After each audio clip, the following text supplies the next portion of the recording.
నమస్తే, welcome to mega debate. ఆంధ్రప్రదేశ్లో రాజకీయాల సంగతి ఎలా ఉన్నా కానీ ఇప్పుడు ప్రజల మనోభావాలు అయితే మాత్రం తీవ్రంగా దెబ్బతిన్నాయి. దాంట్లో ఎటువంటి సందేహం లేదు. గత వారం రోజులుగా ఇదే వివాదం. అయితే తప్పు మీదంటే మీది అనే పరిస్థితుల్లో వచ్చేసింది. ఇప్పుడు మొన్నటిదాకా కూడా కొంత సైలెంట్గా ఉండేవాళ్ళు వైసీపీ వాళ్ళు. ఇప్పుడు అలా కాదు, బాబు గారు అట్లాంటి కామెంట్స్ ఎట్లా చేస్తారు అని చెప్పేసి. ఇక వైవి సుబ్బారెడ్డి గారు అప్పట్లో టీటీడీ చైర్మన్గా చేశారు కదా, ఆయన కూడా సుప్రీంకోర్టుని ఆశ్రయించడం జరిగింది. అలాగే పొన్నబోలు సుధాకర్ రెడ్డి, మాజీ అడిషనల్ అడ్వకేట్ జనరల్, ఆయన నిన్న చేసిన వ్యాఖ్యలు ఇంకా తీవ్రమైన దుమారం లేపుతుంది. మరి ఆ కామెంట్స్ ఏంటో మీకు ప్రత్యేకంగా చెప్పనక్కర్లేదు అనుకుంటా. దయచేసి ప్యానల్లో ఉన్న వాళ్ళందరూ నిన్న పొన్నబోలు సుధాకర్ రెడ్డి గారు మాట్లాడిన మాటలు విన్నారా? రైట్.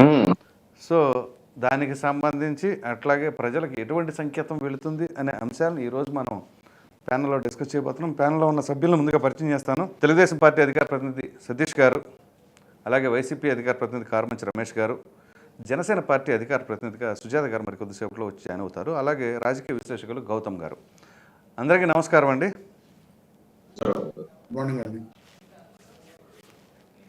సతీష్ గారు చెప్పండి సార్. మాజీ అడిషనల్ అడ్వకేట్ జనరల్ అయినటువంటి పొన్నబోలు సుధాకర్ రెడ్డి ఆయన నిన్న చేసిన వ్యాఖ్యలు, అఫ్కోర్స్ వైవి సుబ్బారెడ్డి గారు సుప్రీంకోర్టు ఆశ్రయించిన దాన్ని కూడా మనం మాట్లాడుకుందాం.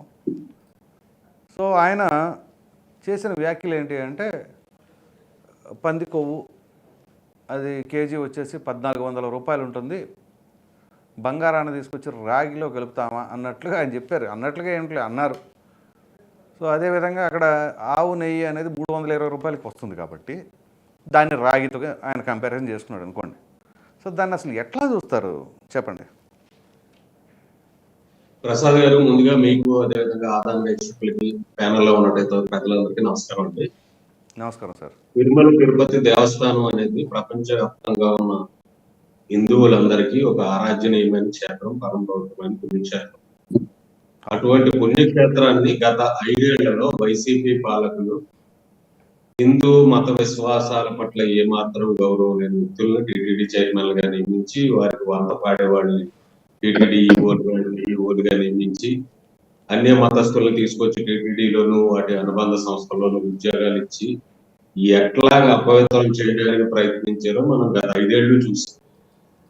అందులో భాగంగానే అక్కడ రకరకాల నిర్ణయాలు తీసుకుంటూ వైవి సుబ్బారెడ్డి గారు కానీ, బొమ్మన కరుణాకర్ రెడ్డి గారు కానీ వాళ్ళ హయాంలో తిరుపతి పుణ్యక్షేత్ర విశిష్టతను దెబ్బతీయడానికి ఏం చేయాలో అంతా చేశారు.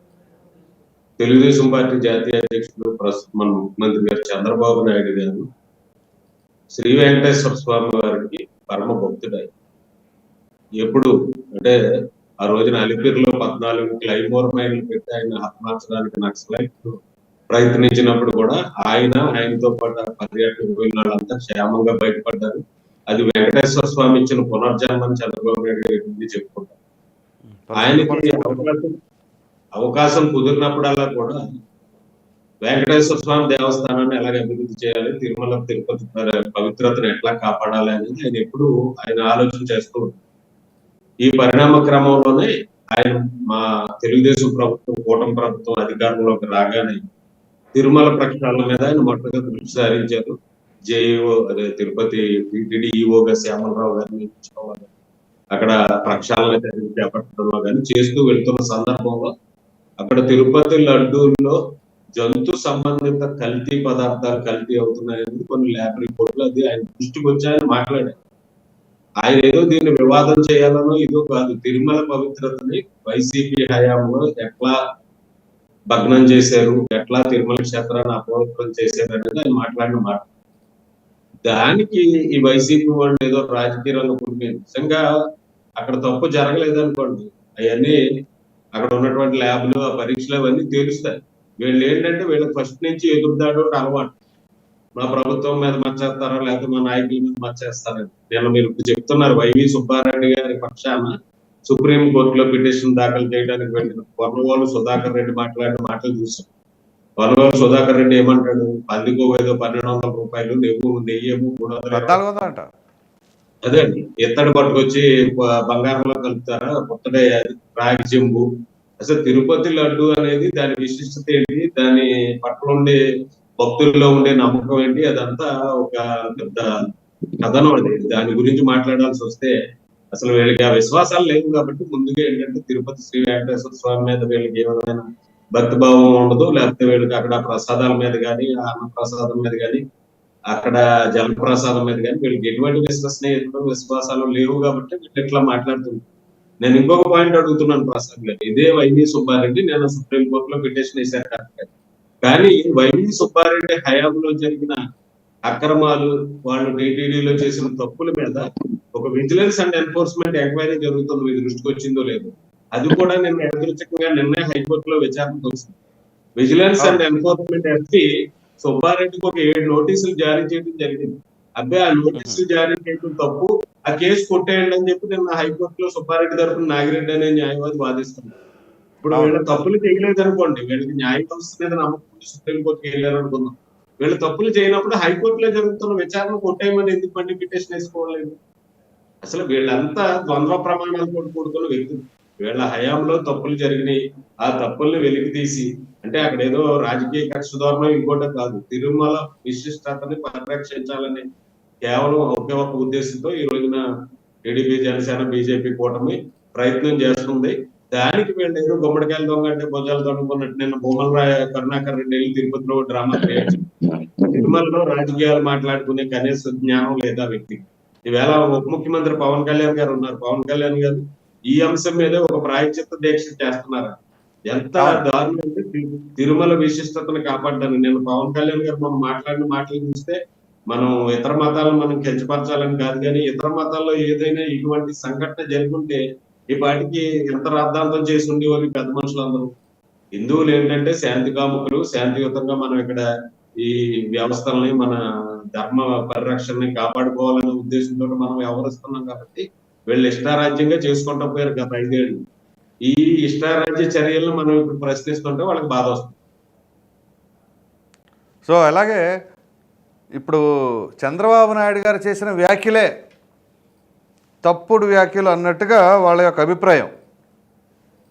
సో ఇక్కడ జరుగుతున్న చర్యలు, అక్కడ కల్తీకి సంబంధించిన వ్యవహారం కానీ, లేకపోతే అక్కడ జరుగుతున్న అవినీతికి సంబంధించిన వ్యవహారం కానీ, ఏదైతే అసలు టీటీడీలో దర్శన టికెట్లు కూడా అమ్ముకున్నారని చెప్పేసి అప్పట్లో వార్తా కథనాలు వచ్చినాయి. వాటన్నిటిని ప్రక్కకు తోసేశారు. ముందుగా చంద్రబాబు నాయుడు గారు చేసిన కామెంట్స్ పైనే కాన్సన్ట్రేట్ చేశారు. అదే సార్, టీటీడీ చైర్మన్ గా ఉన్నటువంటి కరుణాకర్ రెడ్డి, సుబ్బారెడ్డి కాదు, ఆఖరికి అక్కడ చంద్రగిరి ఎమ్మెల్యే, నగర ఎమ్మెల్యేగా ఉన్నట్టు రోజా ఎన్ని దర్శనాలు చేయించాడు. ఎప్పటికప్పుడు ఎప్పుడు చూసినా తిరుపతిలోనే బ్యాచ్లు వేసుకొచ్చి ఆవిడ దర్శనాలు చేయించి ఆవిడ వ్యాపారాలు, వ్యవహారాలన్నీ చక్కబెట్టాలని. ఇటువంటి దౌర్భాగ్యమైన నాయకుల గురించి మనం ఎంత తక్కువ మాట్లాడుకుంటే అంత మంచిది. కానీ చంద్రబాబు నాయుడు గారి వ్యాఖ్యలు తప్పు అని అనడానికి ముందు అసలు వీళ్ళ వ్యవహార శైలి తప్పు, వీళ్ళ బుద్ధి, వీళ్ళ పరిజ్ఞానం, వీళ్ళ ఆలోచన సరళి తప్పు అనేది వీళ్ళు ఒప్పుకుంటే కనీసం వెంకటేశ్వర స్వామిని క్షమాపణ కోరుకుంటే బాగుండేది. చంద్రబాబు నాయుడు గారు ఏమో ఉద్దేశపూర్వకంగా దీన్ని రాజకీయం చేయలేదు. కానీ అక్కడ జరిగినట్టు మీద ఎలాగే సిట్ ద్వారా దర్యాప్తు జరిపించాలని ప్రభుత్వం నిర్ణయించింది. ఇప్పుడు దానికి కూడా కొన్ని విధి విధానాలు రూపొందించి దర్యాప్తు ముందుకెళ్తారు. వీళ్ళు సుప్రీంకోర్టు న్యాయమూర్తి తోటి కావాలి, సిట్టింగ్ జడ్జి తోటి, న్యాయమూర్తి తోటి విచారణ కావాలి అని వీళ్ళు కోరవచ్చు. జనతా పార్టీ నాయకుడు సుబ్రహ్మణ్య స్వామి గారి కుటుంబం పిటిషన్ వేశారు. పర్లేదు, న్యాయస్థానాలు కూడా దీని మీద నీకు తెలుస్తాయి, వీళ్ళందరూ బండారాలు బయటపడతాయి. ప్రజలు ఇప్పటికే బుద్ధి చెప్పారు. వీళ్ళ 5 ఏళ్ల పరిపాలనలో వీళ్ళు చేసిన వైఫల్యాలు, వీళ్ళ దుర్మార్గాలు, దురాగ్రహాలు ప్రజలు తీర్పిచ్చారు. భవిష్యత్తులో వెంకటేశ్వర స్వామి కూడా ఆయన తీర్పు ఆయన ఇస్తాడు ఖచ్చితంగా, నాకు ఆ విశ్వాసం ఉంది. రైట్ సార్, మళ్ళీ వస్తాను. సుజాత గారు గుడ్ మార్నింగ్ అండి. గుడ్ మార్నింగ్ ప్రసాద్ గారు, మీకు ప్యానెల్లో ఉన్న పెద్దలందరికీ good morning. Good morning madam. ఇప్పుడు ఏదైతే పవన్ కళ్యాణ్ గారు 11 రోజులు దీక్ష చేస్తున్నానని చెప్పేసి అన్నారు, ఆయన దీక్ష కూడా ప్రారంభించారు. సో అటువంటి తరుణంలో అసలు ముందు వైవి సుబ్బారెడ్డి గారి మీద ఆ కేసుకు సంబంధించిన వ్యవహారాలు అనేది సుప్రీంకోర్టును ఆశ్రయించారు. దాని కేసుకు సంబంధించిన న్యాయవాదిగా మాజీ అడిషనల్ అడ్వకేట్ జనరల్ అయినటువంటి పనుగోలు సుధాకర్ రెడ్డి ఆయన చేసిన వ్యాఖ్యలు ఎంత దుమారం లేపుతున్నాయంటే ఆ కంపారిజనే ముందు బాగాలేదు అసలు. సో దీనిపైన మీ రియాక్షన్ ఏంటండి? సార్, ముందుగా అసలు మనం తిరుమల తిరుపతి దేవస్థానం యొక్క పవిత్రత పవిత్రత గురించి, అలాగే ఆ లడ్డు గురించి ఇటువంటి పరిస్థితుల్లో చర్చించుకోవాల్సి రావడం నిజంగా బాధాకరం సార్. అవును. అందరూ తిరుమల తిరుపతి వెంకన్న స్వామిని అందరూ మనం ఒక ఆరాధ్య దైవంగానే కాకుండా మన జీవనంలో ఆయన ఒక భాగం కింద భావిస్తారు సార్. ప్రతి హిందువులు కూడా ప్రతి ఇంట్లోనూ ఒక వెంకటేశ్వర స్వామి, వెంకటేశ్వరరావు అనో, శ్రీనివాస్ అనో, గోవింద్ అనో ఏదో ఒక పేరు ఉంటది. బాలాజీ బాలాజీ అనో అను. అలాగా ఏదో ఒక పేరు, అంటే మన జీవన విధానంలో ఒక భాగమైనటువంటి వెంకటేశ్వర స్వామికి ఇలా అపచారం జరగడం నిజంగా ఆ కలియుగం అనుకోవాలా, లేదంటే వీళ్ళు మితిమీరిన అహంకారుల్ని మనం నెత్తికి ఎక్కించుకుని 151 సీట్ల మెజారిటీ ఇచ్చి ప్రజలందరూ అందులో వాళ్ళకి ఓట్లేసిన వాళ్ళు అన్ని మతాల వాళ్ళు ఉన్నారు. హిందువులు ఓట్లేశారు.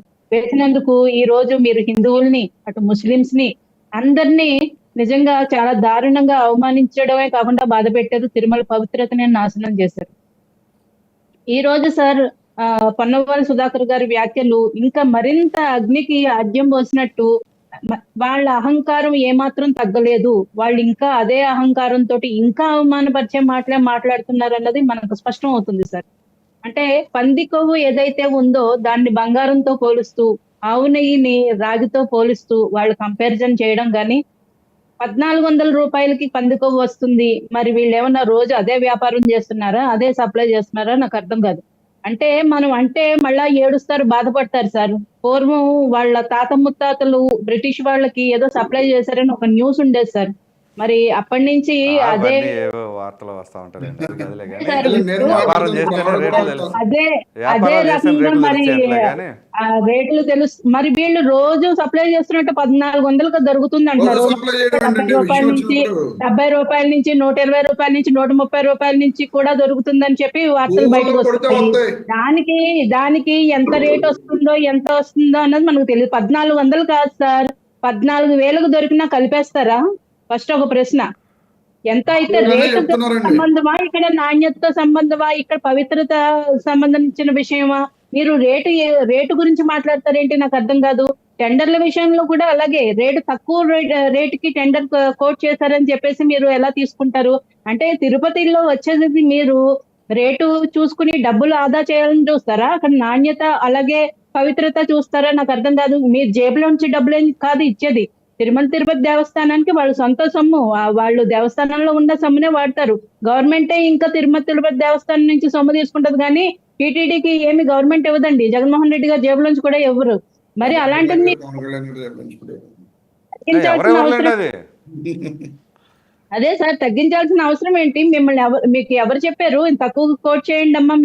మీరు పెళ్లిళ్ళకు కూడా లడ్డూలు పంపించండి కాంట్రాక్టర్ అమ్మా. కోట్ చేసుకుంటాడండి. పెళ్లిళ్ళలో కూడా అదే, అదే. లడ్డూలు మీ దగ్గరికి వస్తాను, వచ్చినప్పుడు మీ క్వశ్చన్లు మీకు ఉన్నాయిలేండి. పంపించండి సార్. తిరుమల తిరుపతి లడ్డూలు ప్రసాదంలో తినాలి సార్, ఆ భోజనంలో ఎవరు చేయరు. మరి ఈ పెళ్లిళ్ళలో కూడా లడ్డూలు తీసుకుని వెళ్ళి ఎక్కడ పడితే అక్కడ వాడవాడలకి మేము లడ్డూలు పంపిస్తాం, ఇంటింటికి లడ్డూలు పంపిస్తాం, ఏం చేయాలనుకుంటున్నారు సార్? కొన్ని వందల ఏళ్ళ నుంచి వస్తున్న ఆచారాలు మీరు తొంగలో తొక్కేయడానికి మీకు హక్కు ఎవరు ఇచ్చారు? ఇంకా వైసీపీలో మరి హిందూ మతాన్ని గౌరవించే వాళ్ళు, పాటించే వాళ్ళు ఎవ్వరూ దొరకలేదా? జగన్మోహన్ రెడ్డి గారు ఏరి కోరి తీసుకుని వెళ్ళి ఒక కమ్యూనిస్ట్ భావజాలు ఉన్న వ్యక్తిని, ఒక క్రిస్టియన్ మతాన్ని పాటించే వ్యక్తిని అక్కడ చేయడంలో ఉద్దేశం ఏంటి? వాళ్ళు కావాలనే ఇలా చేశారా? రేటు సంగతి పక్కన పెట్టండి, కావాలనే చేశారా? ఇప్పుడు ఒక ట్యాంకర్ లో ఒక 2 కిలోలు కలిపినా అపవిత్రం అయినట్టే కదా సార్? ఏదైనా కలిపితే అపవిత్రం కదా. మరి ఆ విషయాన్ని వదిలేసి ఇంకా సరే సార్ ఒకటి ఏదో జరిగిందని ఆరోపణలు వస్తున్నాయి, దాని మీద విచారణ కోరండి. సిట్ విచారణ వేస్తే మీరు ఎందుకు వద్దంటారు? ఇప్పుడు ఇటువంటి ఆరోపణలు, ఇటువంటి వాస్తవాలు బయటకు వచ్చినప్పుడు సరే విచారణ జరిపించండి, దోషులు ఎవరో పట్టుకోండి, ఖచ్చితంగా మా సహకారం కూడా ఉంటుంది. అది తప్పు జరిగింది, తప్పు ఎవరు చేశారో నిగ్గు తేల్చండి అని అడిగితే అక్కడితో అయిపోయింది సార్. వాళ్ళు విచారణ చేసేవాళ్ళు కదా. మీరు ఎందుకు భుజాలు తడుముకుంటున్నారు? ఎందుకు భయం వేస్తుంది మీకు? మీరు విచారణకి ఎందుకు సహకరించమంటున్నారు? నా మీద విచారణ జరపడానికి లేదు ఇంటెలిజెన్స్ అని చెప్పేసి, మీరు విజిలెన్స్ వాళ్ళు విచారణ జరపడానికి లేదని చెప్పి ఈయన ఈవో ఎందుకు, అప్పుడు మాజీ చైర్మన్ గారు ఎందుకు పిటిషన్ పెట్టుకుంటున్నారు? అంత భయం ఎందుకు? అదే కాకుండా సార్, ఈ సంవత్సరాల్లో ఈ లడ్లు తీసుకెళ్లి దేశంలో ఉన్న మొత్తం ప్రముఖులందరికీ ఇచ్చేస్తారు వీళ్ళు. సాక్షాత్ ప్రధానమంత్రి గారి దగ్గర నుంచి, హోంమంత్రి గారి దగ్గర నుంచి తప్పేం లేదులే కానీ ఇవ్వటం, కాకపోతే అది క్వాలిటీ లేకుండా ఇస్తున్నారు అనేది ఆరోపణ. కలిసిందంటే ఇప్పుడు ఎవరెవరికి తినిపించినట్టు? ఎవరెవరు మీరు మన రాష్ట్రపతి గారికి, ప్రధానమంత్రి గారిని అందరిని ఇన్వాల్వ్ చేశారులేండి. సోషల్ మీడియాలో ఒక పోస్ట్ చూసాను సార్. అంటే దేశంలో ఉన్న వెజిటేరియన్స్ అందరినీ ఒక్క లడ్డూతో నాన్ వెజిటేరియన్స్ చేసేసిన జగన్మోహన్ రెడ్డి హీరో అంట. అంటే మరి వీళ్ళు ఏంటి ఏం రెచ్చగొడుతున్నారు, ఏం మెసేజ్ ఉద్రేకాలు చేద్దాం అనుకుంటున్నారో ఏమో కానివ్వండి, ఆయన్ని అడుగుదాం. కార్యమర్శి రమేష్ గారు వచ్చారుగా. చర్చలు చేయండి, దోషులను పట్టుకోండి అని ఒక మాట అనుంటే ఇటువంటి మాటలు బయటకు వచ్చేవి కాదు కదా సార్. ఇదే వేరే రాష్ట్రంలో జరుగుంటే అసలు పరిస్థితి ఏంటి చెప్పండి, శాంతి భద్రతలు ఎలా ఉండేవి చెప్పండి. అయ్యి బాబోయ్. ఇంకొక మతానికి ఏదన్నా జరుగుంటే కూడా ఎంత ఉద్రిక్త పరిస్థితులు వచ్చాయి సార్. వాళ్ళ అదృష్టం ఏంటంటే ఏపీలో ఉన్న హిందువులందరూ ఒక రాముల వారి విగ్రహానికి శిరచ్ఛేదనం చేసినా కూడా ఏం మాట్లాడకుండా ఉండిపోయారు కదా సార్. అదే వీళ్ళకి బలం అయిపోయింది.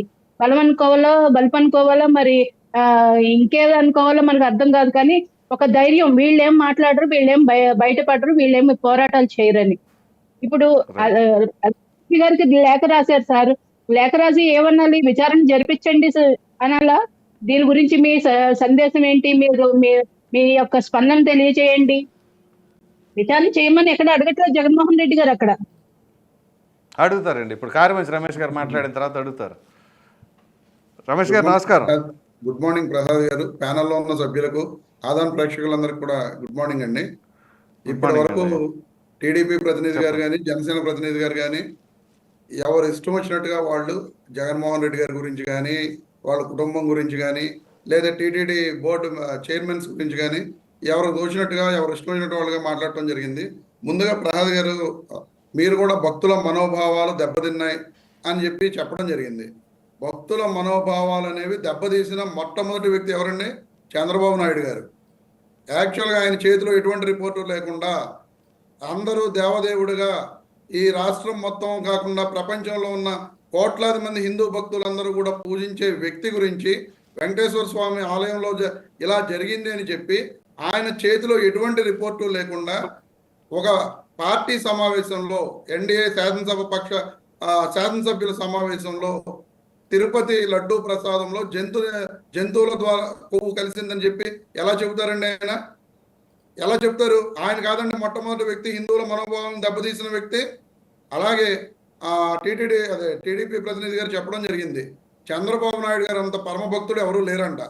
1000 కాళ్ళ మండపాన్ని కూల్చిన పరమభక్తుడు చంద్రబాబు నాయుడు గారేనండి. తిరుమలలో ఉన్న 1000 కాళ్ళ మండపాన్ని కూల్చిన పరమభక్తుడు చంద్రబాబు నాయుడు గారు. వెంకటేశ్వర స్వామి బొమ్మను పట్టుకుని చెప్పులు వేసుకుని పూజలు చేసే పరమభక్తుడు చంద్రబాబు నాయుడు గారు. మరి ఇలాంటి వ్యక్తి పరమభక్తుడు, రాజకీయ ముసుగులో పరమభక్తుడు అని చెప్పుకునే గొప్ప వ్యక్తి చంద్రబాబు నాయుడు గారు. అది చెప్పాలి తప్ప చంద్రబాబు నాయుడు గారు నేను పరమభక్తుడని ఆయన చెప్పేసుకుంటే సరిపోదండి. ఆయన చేస్తున్న చేష్టలు కానీ, ఆయన పనిచేసిన విధానం కానీ చూస్తే ఆయన పరమభక్తుడో కాదో వెంకటేశ్వర స్వామికి అనేది అందరికీ తెలుస్తుంది. అలాగే వైసీపీ హయాంలో చాలా అపవిత్రం అయిపోయినాయి అని చెప్పి ఆయన చెప్పడం జరిగింది. వైసీపీ హయాంలో అపవిత్రం అయిపోతే ఆ రోజున మీరు కోర్టులకు ఎందుకు వెళ్ళా? అలాగే ఆ రోజున జనసేన పార్టీ వాళ్ళు బీజేపీ తోటి కలిసి ఉన్నారు.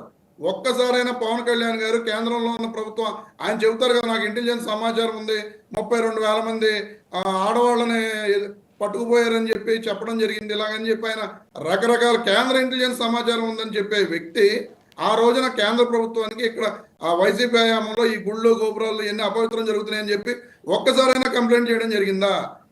ఎప్పుడు మాటలు చెప్పడం, రాజకీయ కుట్రలు చేయడం తప్ప ఎప్పుడు కంప్లైంట్ చేయాల. మరి అలా కంప్లైంట్ చేయనప్పుడు ఈ రోజున ఈ వ్యక్తులు అధికారంలోకి వచ్చామని చెప్పి వీళ్ళు ఎలాగ వైసీపీ హయాంలో అపవిత్రం జరిగిందని చెప్పి చెప్పడం జరుగుతుందండి. అలాగే మేడం గారు బ్రిటిష్ వాళ్ళు అది ఇది అని చెప్పడం జరిగింది. మరి ఆవిడ ఎత్తారు కాబట్టి నేను కూడా ఎత్తవలసిన పరిస్థితి ఉంది. ఇదే పవన్ కళ్యాణ్ గారు, నేను బాప్టిజం తీసుకున్నాను, నా భార్య క్రిస్టియను, నా పిల్లలకి నేను 2 పిల్లలకి క్రిస్టియన్ పేర్లు పెట్టుకున్నాను అనే వ్యక్తి నిన్న ప్రాయోచిత దీక్ష అనే ఒక దీక్ష చేస్తూ ఆయన ఊగిపోయిన సందర్భం అబ్బో నభూతో నభవిష్యత్ అండి. ఎందుకంటే నేను బీఫ్ తింటున్నానని చెప్పిన వీడియోలు ఆయన చెప్పారు. హిందువులు మాత్రమే ఇటువంటి కారణాలకు, ఇటువంటి ఘాతుకాలకు పాల్పడతారు, వాళ్ళే ఇలాగా రెచ్చగొడుతూ ఉంటారని చెప్పి ఆయన చెప్పిన వీడియోలే స్వయంగా మనందరం చూస్తున్నాం. అలాంటి వ్యక్తి ఈ రోజున హైందవ ముసుగు వేసేసుకుని, హిందూ ముసుగు వేసుకుని ప్రాయోచిత దీక్ష చేయడం ఏంటి అనేది ముసుగేసుకోవటం ఏంటి? రాష్ట్ర ప్రజలందరూ కూడా నవ్వుకుంటున్నారు. అందరూ కాదు, ప్రజలు పవన్ కళ్యాణ్ గారు ముసుగేసుకోవాల్సిన అవసరం ఏంటి? మరి ఎందుకంటే ఆయన చెప్పారు కదా, జగన్మోహన్ రెడ్డి గారు అలా కదండి. ఇప్పుడు జగన్మోహన్ రెడ్డి గారు హిందూ ముసుగేసుకున్నారంటే కరెక్ట్, ఎందుకంటే జగన్మోహన్ రెడ్డి గారు ఆయన మామూలు ఇప్పుడు కాదండి. జగన్మోహన్ మరి లేకపోతే రెడ్డి క్రిస్టియన్, ఒక నిమిషం, డైరెక్ట్గా క్రిస్టియన్ కదా, మరి హిందూ ముసుగేసుకున్నట్టుగా మరి అక్కడికి వెళ్ళినప్పుడు కనీసం డిక్లరేషన్ మీద ఎందుకు సంతకం పెట్టరు తిరుపతి వెళ్ళినప్పుడు? ఇప్పుడు మన వంగలపూడి అనిల్ గారు వెళ్ళినప్పుడు ఎందుకు సంతకం పెట్టలేదండి? నేను బయలుదేరి మళ్ళీ మీరు క్వశ్చన్ కదా ఆన్సర్, నేను అడిగిన దానికి ఆన్సర్ చెప్పండి. ఇప్పుడు జగన్మోహన్ రెడ్డి గారు క్రిస్టియన్ అందరికి తెలుసు, ఆయన స్వామివారి దగ్గరికి వెళ్ళారండి. వెళ్ళినప్పుడు సతీష్ గారు ఒక్క నిమిషం, వెళ్ళినప్పుడు డిక్లరేషన్ మీద ఎందుకు సంతకం పెట్టలేదు? సంతకం పెట్ట రాష్ట్ర ముఖ్యమంత్రిగా అన్ని కులాలు అన్ని మతాలు ఆయనకు ఒకటే కాబట్టి ముఖ్యమంత్రిగా ఆయన సంతకం పెట్టవలసిన అవసరం లేదండి. పెట్టాల్సిందే. ముఖ్యమంత్రి గారేమో దేవుడి ముందు స్పెషల్ సతీ సమేతంగా పట్టు వస్త్రాలు సమర్పించారా? సమేతంగా పట్టు వస్త్రాలు ఉందా చెప్పండి మీరు. సతీ సమేతంగా మాత్రమే పట్టు వస్త్రాలు మీరు మాట్లాడారు. మీరు మాట్లాడినప్పుడు నేను విన్నాను. మాట్లాడినప్పుడు నేను మాట్లాడలా, నేను విన్నాను.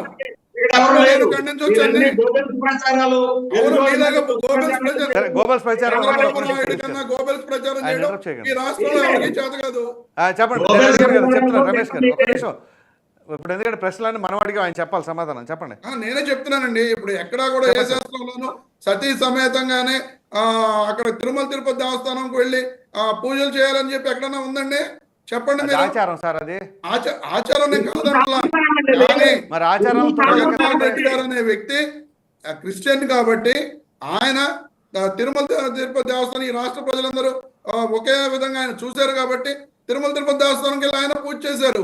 ఇప్పుడు ఒకళ్ళ నమ్మకాలని ఒకళ్ళ మత విశ్వాసాలని ప్రశ్నించే అధికారం ఎవరికి ఉందండి? తాడేపల్లి సెట్ ఎందుకు వేయించుకున్నారండి? సతీష్ గారు ఒక నిమిషం కాదు, తాడేపల్లి సెట్ వేయించుకుని అవునండి, అన్ని మతాలు అన్ని ఒకటే కాబట్టి జరిగింది. ఇప్పుడు ఏ ఫంక్షన్ మరి క్రిస్మస్ అప్పుడు చర్చ్ సెట్ కూడా వేయించచ్చు కదా, చర్చ్ సెట్ వేయించేసి చర్చికి వెళ్తే వెళ్ళినట్టుగా అక్కడ క్రియేట్ చేసుకుంటే సరిపోయేది కదా. అదే నేను చెప్తాను. ఫంక్షన్ జరుగుతుందండి, ఆ ఫంక్షన్ జరిగినప్పుడు వెనకాల పెద్ద వెంకటేశ్వర స్వామి విగ్రహం అది పెడతారు. మరి అది తప్పు అంటారా? అలాగే తప్పని అనట్లేదు సార్. వెంకటేశ్వర స్వామి ఇప్పుడు మన వెంకటేశ్వర స్వామి సెట్ వేసుకున్నప్పుడు చర్చికి కూడా అట్లాగే సెట్ ఎందుకు వేయలేదు? క్రిస్మస్ అప్పుడు చర్చ్ సెట్ వేసుకొని వెళ్ళొచ్చు కదా అక్కడికి, ఆ సెట్ అక్కడ పెట్టుకుని ప్రేయర్ చేసుకోవచ్చు కదా. జగన్మోహన్ రెడ్డి గారు ఎప్పుడు ఏ చర్చికి వెళ్ళి ప్రేయర్ చేయడం మీరు ఎక్కడైనా చూపిస్తారా? పులివెందుల్లో ఉన్న ఆ ఒక్క జయంతికి రాజశేఖర రెడ్డి గారు ప్రసాద్ గారు రాజశేఖర రెడ్డి గారి వర్ధంతికి జయంతికి వెళ్ళినప్పుడు తప్ప జగన్మోహన్ రెడ్డి గారు ప్రత్యేకంగా చర్చిలకు వెళ్ళి ప్రార్థన చేయడం మీరు ఎక్కడైనా చూపిస్తారా సార్? ప్రసాద్ గారు ఏమో ఆయన టీవీ నైన్ ఇంటర్వ్యూలో చెప్పారు, నేను ప్రేయర్ బాగా చేస్తాను కాదు, నేను ప్రార్థన చేస్తానని చెప్పారు. మీరు సెట్ ఆయన ఇంట్లో సెట్ ఎందుకు వేసుకుని అదే చర్చి సెట్ వేసుకుని ఎందుకు ప్రార్థన చేసుకోలేదు అని చెప్పి మీరు అడుగుతున్నారు. ఆయన ఈ రాష్ట్రంలో ఏ చర్చికైనా వెళ్ళి అక్కడ ప్రార్థన చేయడం మీరు చూసారా? ఎక్సెప్ట్ పులివెందులు ఆయన జయంతి రోజు వర్ధంతి రోజు అక్కడికి వెళ్ళినప్పుడు తప్ప ప్రత్యేకంగా చర్చిలకు వెళ్ళి మీరు ప్రార్థన చేయడం చూసారా?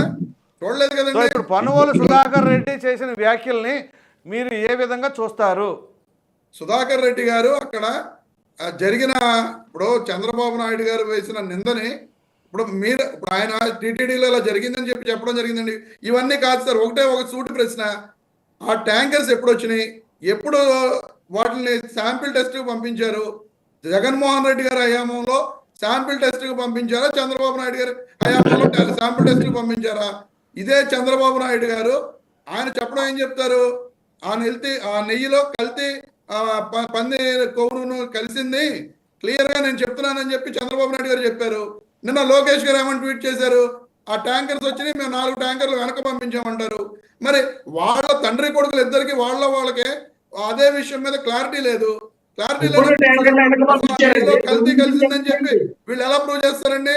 Mysuru CFTRI central food technological research institute కి టెస్ట్ కోసం పంపించారు. అదే మైసూర్ టెస్ట్ విషయం గురించి ఇదే ఈవో శ్యామలరావు గారిని అక్కడ ఉన్న విలేకరులందరూ నిన్న జరిగిన ప్రెస్ మీట్ లో ప్రశ్నిస్తే ఇంతకు మించి నేను చెప్పడానికి ఇప్పుడు ఏమీ లేదు, నేను తర్వాత మాట్లాడతానని చెప్పి ఆయన వెళ్ళిపోవడం జరిగింది. ఎందుకు ఆ మైసూర్ టెస్ట్ రిపోర్ట్స్ ని బయట పెట్టడం లేదు? అక్కడ ఎటువంటి కల్తీ జరగలేదని చెప్పి ఆ మైసూర్ టెస్ట్ రిపోర్ట్ వచ్చింది కాబట్టి అది వాళ్ళు బయట పెట్టట్లా. ఎన్డీడీబీ కాప్ చైర్మన్ మీనేష్ గారు ఎప్పుడు వచ్చి కలిశారండి ఈవో శ్యామలరావు గారిని? ఈ భారతదేశంలో ఎన్నో ఈ టెస్ట్ ల్యాబ్స్ ఉన్నాయి, ఏ ఒక్క టెస్ట్ ల్యాబ్ వ్యక్తి శ్యామలరావు గారిని వచ్చి కలవాలా? ఆ శ్యామలరావు గారిని జూలై 5వ తారీఖున ఎన్డీడీబీ చైర్మన్ మీనేష్ గారు కలిశారు. జూలై 6వ తారీఖున ఈ టెస్ట్కి పంపించడం జరిగింది. ఇందులో ఏ కుట్ర దాకా ఉందండి? ఒక ఎన్డీడీబీ చైర్మన్ మీనేష్ గారు వచ్చి ఇక్కడ ఈవో శ్యామలరావు గారిని ఎవరు కూడా వచ్చి కలవనిప్పుడు ఈయన మాత్రమే వచ్చి కలిసి ఆ తర్వాత అదే ల్యాబ్ నుంచి టెస్ట్ రిపోర్ట్లు మీరు ఎలా తీసుకున్నారండి? ఇవి మ్యానిపులేటెడ్ కాదండి? అంటే ఇక్కడ ఎందుకు డౌట్ వచ్చిందంటే పొన్నవోలు గారు మాట్లాడినప్పుడు ఇదే పొన్నవోలు ఎన్నికలు అయిపోయి కౌంటింగ్ ముందు ఏడ్చాడు ఆయన. ఒక వీడియో కూడా బయటకు వచ్చింది, జగన్మోహన్ రెడ్డి గారు పెను ప్రమాదంలో ఉన్నాడు అని. ఇప్పుడు జరుగుతున్న పరిణామాలకి ఒకదాని తర్వాత ఒకటికి ఏమైనా లింక్ ఉందా? ఇవన్నీ ఆయనకు ముందే తెలుసు కాబట్టి ఈ విధంగా చేశారా? అందుకని ఇప్పుడు ఆ కేసు అంతా కూడా ఆయన హ్యాండిల్ చేస్తున్నారా అనేది డౌట్. చెప్పండి సార్. ఒకటి చెప్తున్నాను, అసలు ఈ కేసులో అసలు ఏ కేసులో కూడా జగన్మోహన్ రెడ్డి గారి ప్రభుత్వం ఈ కేసు ఉంటే మళ్ళీ ఇంకేమైనా ఉన్నాయని అడుగుతారు. మీరు తెలివి గల విలేకరులు, మిమ్మల్ని మేము తట్టుకోలేక చచ్చిపోతున్నాం అండి. ఇంకేమైనా ఉన్నాయా అంటారు. ఈ కేసే కాదు, ఏ కేసులో కూడా జగన్మోహన్ రెడ్డి గారు అనే వ్యక్తి ఏ తప్పు జగన్మోహన్ రెడ్డి గారి ప్రభుత్వంలో చేయలేదు. జగన్మోహన్ రెడ్డి గారు అటువంటి తప్పులు చేయరు. జగన్మోహన్ రెడ్డి గారిని ఏమీ చేయలేని పరిస్థితి. ఈ రోజు పొన్నవోలు సుధాకర్ రెడ్డి గారు ఆయన జగన్మోహన్ రెడ్డి గారు పర్సనల్ లాయర్ గతం నుంచి కూడా, ఆ తర్వాత ప్రభుత్వ లాయర్గా పనిచేయడం జరిగింది. ఆయన క్లియర్గా నిన్న సుప్రీంకోర్టులో అడిగారు, ఏమంటే మేము తప్పు చేయలేదు అని చెప్పి సిబిఐ ఎంక్వైరీ మేము అడుగుతున్నాం, సుప్రీంకోర్టు సిట్టింగ్ జడ్జి తోటి ఎంక్వైరీ చేయమని చెప్పి మేము అడుగుతున్నాం. ఎందుకు కాదండి, ఒక్క నిమిషం సుజాత్ గారు, ఒక్క నిమిషం. ఇప్పుడు అది సిట్ తోటి ఎంక్వైరీ వేశారండి వీళ్ళు. అదేదో మేము సిబిఐ ఎంక్వైరీ అడుగుతున్నాం కదా, అదే వేయొచ్చు కదా. లేదా సిట్టింగ్ జడ్జి తోటి చంద్రబాబు నాయుడు గారికి కానీ, పవన్ కళ్యాణ్ గారికి కానీ, నారా లోకేష్ గారికి కానీ ఖచ్చితంగా ఇంతలో ఖర్చు జరిగిందనే నమ్మకం ఉన్నప్పుడు వీళ్ళే లెటర్ రాసి సిబిఐ ఎంక్వైరీ కానీ, సిట్టింగ్ జడ్జి తోటి ఎంక్వైరీ కానీ వీళ్ళే కోరవచ్చు కదండి. మేము తప్పు చేస్తే వాళ్లే నిరూపించి మమ్మల్ని లోపలేస్తారు కదా. ఆ పని ఎందుకు చేయరు వీళ్ళు? ఆ పని చేయరు. ఎంతసేపు కూర్చొని డ్రామాలు ఆడుతూ ఉంటారు, డ్రామాలు ఆడుతూ ఉంటారు. ఒకళ్ళేమో చేపిస్తూ ఉంటారు, ఇంకొకళ్ళేమో ప్రాయశ్చిత్త దీక్షలు అని చెప్పి డ్రామాలు ఆడుతూ ఉంటారు. చెప్పండి సుజాత గారు. నమస్కారం, చెప్పండి. ప్రసాద్ గారు, నేను రమేష్ గారు అడిగిన ఒక్కొక్క దానికి సమాధానం చెప్తానండి. మొదటగా 1000 కాళ్ల మండపం అన్నారు. 1000 కాళ్ల మండపం అన్నది టీడీపీ హయాంలో కోలుగొట్టు. ఒక్క నిమిషం క్వశ్చన్ అడగండి మీరు, మళ్ళీ అన్నిటికీ ఎక్స్ప్లెనేషన్ అంటే గౌతమ్ గారు ఒకసారి గౌతమ్ గారు వర్షం తీసుకున్న తర్వాత అదే నేను అదే అడగబోతున్నాను. ఏమన్నా అడగదలుచుకుంటే అడగండి, ఎక్స్ప్లెనేషన్ మళ్ళీ చూదురు తర్వాత ఇద్దరు. కానీ ఏదన్నా ఒక 1 minute సబ్మిషన్ ఏదన్నా ఉంటే అడగండి అంతే. 1000 కాళ్ల మండపం విస్తరణ అన్నది అది తీసేయడం అనేది 1920లో స్టార్ట్ అయిందండి. రమేష్ గారు ఒక్కసారి చూసుకోండి వెనక్కి వెళ్ళి చరిత్ర. ఒక్క నిమిషం మరలా వస్తాను నేను. గౌతమ్ గారు నమస్తే అండి. నమస్తే అండి. 1980 అన్ని ఉత్తర దక్షిణ. మేడం ఒక్క నిమిషం, గౌతమ్ గారు అనలిస్ట్ గారిని మాట్లాడినామండి, ఆ తర్వాత మనం మరలా మీ దగ్గరికి వస్తాను నేను. విన్నారు కదండి అందరూ వర్షన్స్? అవునండి, చెప్పండి. పొన్నవోలు సుధాకర్ రెడ్డి గారి వ్యాఖ్యలు, వైవి సుబ్బారెడ్డి గారి కేసు ఏదైతే సుప్రీంకోర్టును ఆశ్రయించారో దానిపైన, ఇక్కడ జరుగుతున్న పరిణామాలపైన. యాక్చువల్గా ఇందులో అనిమల్ ఫ్యాట్ కలిసింది అనేది మొన్న 100 రోజుల సందర్భంగా జరిగిన దాంట్లో చంద్రబాబు నాయుడు గారు చెప్పింది. దానికంటే ముందుగానే ఈ ఎన్డీడీబీ రిపోర్టు 2 నెలల కిందటే వచ్చింది అనేది అందరికి కనిపిస్తున్న అంశమే. మరి 2 నెలలు ఎందుకు ఆగారు, అది దాని గురించి గట్టిగా ప్రశ్న ఏం లేదు. కానీ ఎన్డీడీబీ రిపోర్ట్ ని మరి రమేష్ గారు ఈ రోజున తప్పు, అది అడల్టరేషన్, నెయ్యిలో కాదు అడల్టరేషన్ జరిగింది, రిపోర్ట్ లో జరిగింది. ఎందుకంటే ఆ ఎన్డీడీబీ ఆయన వచ్చి ఇక్కడ ఈవో శ్యామలరావుని కలిసి వెళ్ళారు అంటున్నారు. అలాంటి అంశం అయితే ఈ మ్యానిపులేషన్ కి మరి ఎంత సంబంధం ఉంది అనేది చెప్పగలిగేది ఎవరూ లేరు. మరి తిరుమల అన్నాక అందరూ వస్తారు. ఇప్పుడు సుప్రీంకోర్టు జడ్జి వస్తారండి, ఆయన తర్వాత తీర్పు ఇస్తాడు. ఆ తీర్పులో అడల్టరేషన్ జరిగిందంటావా? అది కూడా ఎలాంటి ఏదో అంశంలోనే తిరుమల తిరుపతి దేవస్థానం మీద వచ్చే దాంట్లోనే వస్తుంది. ఎవరు అనగలరు? అలా అనకూడదు కూడా. అవును. ఇక ఆ టెస్ట్ రిపోర్ట్ నిజమా కాదా అనే దాంట్లో, అందులో మ్యానిపులేషన్ జరిగాయా లేదా అనే దాంట్లో దాని ఏదైనా విచారణ చేయమంటే అడగొచ్చు. కానీ మరి ఇప్పుడు సిబిఐ ఎంక్వైరీ అంటున్నారు చూడండి, సిట్ వేయకూడదు సిబిఐ ఎంక్వైరీ అని. వివేకానంద రెడ్డి గారు చచ్చిపోయినప్పుడు హత్య జరిగింది అని ఆరోపణ చేసింది వాళ్ళే. ఆ తర్వాత మొదట్లో సిబిఐ ఎంక్వైరీ కోరిన వాళ్ళు ప్రభుత్వంలోకి వచ్చినప్పుడు సిట్టే కదా వేసింది. అవును. సరే, ఇప్పుడు చంద్రబాబు నాయుడు అయితే సిట్ వేయకూడదు, జగన్మోహన్ రెడ్డి గారు అయితే సిట్ వేయొచ్చు అని ఏదన్నా ఒక రూల్ ఏదన్నా ఉంటే మరి మనకేం తెలియదు. కానీ దాని గురించి తర్వాత కూడా సిబిఐ రాకూడదని చంద్రబాబు నాయుడు గారు ఇచ్చారండి. ఒక్క నిమిషం అండి, ఇచ్చారు, మీరు రమ్మన్నారు, కానీ మీరు కేసు వాపస్ తీసుకున్నారు కదా. ఏ case sir? YS Viveka case. వాపస్ ఏం తీసుకోలేదండి. కాదండి, వాపస్ తీసుకున్నట్టు సిబిఐకి ఇవ్వనట్టే కదా. ఎంక్వైరీ జరుగుతూనే ఉందండి.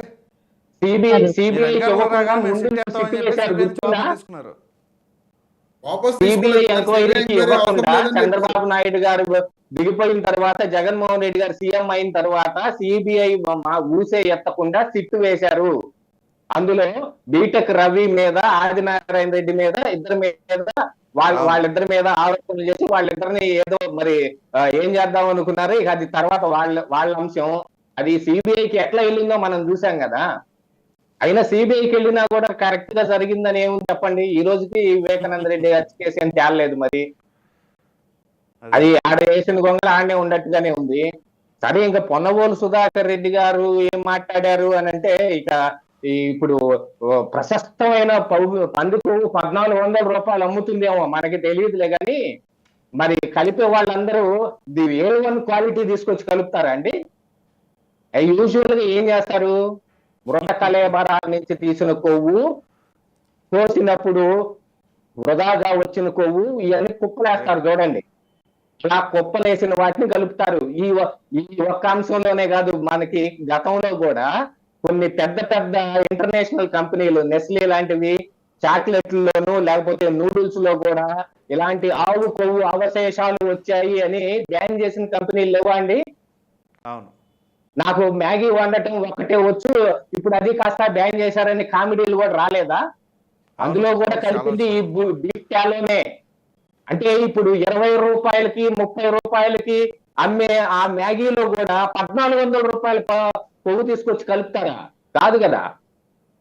అందులోనూ ఇంకా దిక్కుమాలినగా ఈ ఏదైతే ఆ మృత కళేబరాల నుంచి తీసిందో లేకపోతే వేస్టెడ్ గా పడిందో వేరే ఏముందో అవి కలుపుతారు. ఇక బాగా ఒక పందిని తీసుకొచ్చి అందులో వారంతా తీసి కరిగిచ్చి దాన్ని కొవ్వు చేసేం కలపరు కదా. అందున 320 రూపాయల నెయ్యి దగ్గర అయితే అసలు వైఎస్ఆర్ కాంగ్రెస్ పార్టీ సమాధానం చెప్పాల్సింది అవుతుంది. ఎన్నికల ముందు మళ్ళీ సీఎం కావటం కోసం జగన్మోహన్ రెడ్డి గారు ఒక యాగం చేశారు, అందరూ గుర్తుండే ఉంటది. ఆ యాగంలో వాడిన నెయ్యి తాలూకు గొడవ కూడా ఒకటి గుర్తుండే ఉండాలి. మరి అందులో 1200 1800 సబ్జెక్టు కరెక్షన్, అది ఆ అంశం అయితే గుర్తులేదు. 1000 రూపాయల పైనే. ఎందుకు 1000 రూపాయల పైన అనే దానికి ఒక మంచి రీజన్ కూడా చెప్పారు. ఇప్పుడు వేరే ఈ కంపెనీలు సప్లై చేసే నెయ్యి అయితే పచ్చి పాల నుంచి తీసిన వెన్నతో కరగబెట్టిన నెయ్యి, మేము అలా కాదు, పాలు కాగబెట్టి తోడుబెట్టిన తర్వాత దానిపైన వచ్చే మేగడ నుంచి చిలికితే వచ్చిన వెన్న నుంచి వచ్చిన నెయ్యిని తీసుకొచ్చాం, అందుకని ఇది ఎంత రేటు అన్నారు. జగన్మోహన్ రెడ్డి గారు యాగం చేయటానికేమో అంత రేటు నెయ్యా, లడ్డూలో కలపడానికైతే 300 రూపాయలు నెయ్యా. అసలు 320 రూపాయలకి ఎవరైనా ఒక నెయ్యి ఇస్తాను అని అంటే వాళ్ళ మీద ఫస్ట్ అనుమాన పడాలి. వాళ్ళ కాంట్రాక్ట్ ఇయటం కాదు, వీడు ఏం మ్యానిపులేషన్ చేస్తాడు, ఏం అడల్టరేషన్ చేస్తాడు అనేది వాళ్ళ మీద అనుమాన పడాల్సింది. ఈ రోజున బజార్ లో ఎటువంటిదైనా సరే, ఎంత పచ్చిపాల నుంచి వెన్నదీసి కరగబెట్టి నెయ్యి అయినా సరే 400 రూపాయలకు దొరుకుతుందండి ప్రసాద్ గారు, మీరు చెప్పండి. ఏమో మరి మా ఊర్లో దొరకదండి. ఒకటి దొరుకుతుంది, ఒకటి దొరుకుతుంది. మాకు ఇక్కడ 1000 రూపాయలు అమ్ముతుంది. ఏది ఇప్పుడు ఇంత ముందు జగన్మోహన్ రెడ్డి గారు యాగంలో వాడారే అలాంటి నెయ్యి 1000 రూపాయలు అమ్ముతుంది. ఇప్పుడు ఒక కేజీ లెక్కలో మాట్లాడుతున్నారు మీరు. అక్కడ బల్క్ క్వాంటిటీ కాదండి, అదే కేజీ నెయ్యిని అయితేనేమో 800, 1000 చిన్న రూపాయలు బొక్క కాదు, పెద్ద అవుతుంది. బొక్క పడితే ఎంత అతనికి బల్క్ క్వాంటిటీ అయితే ఎవరికండి ఏది 40% తగ్గిపోతుందా? అమ్మేవాడికి. 40% ఏం తగ్గదు కదా, తగ్గితే 100, 150 తగ్గుతుంది, అంతకుమించి తగ్గే అవకాశం ఏమి ఉండదు. అంతే కదా.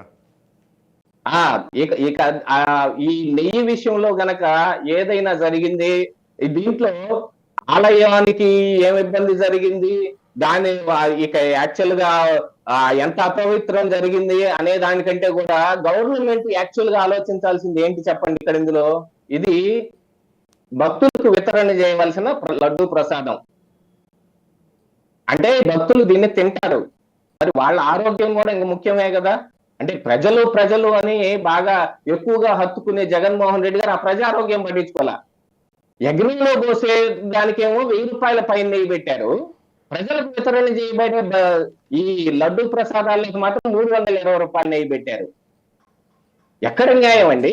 జగన్మోహన్ రెడ్డి గారు మరి పేదల పక్షపాతి కదా, ప్రజారోగ్యం ఆయనకి చాలా ఇంపార్టెంట్ కదా.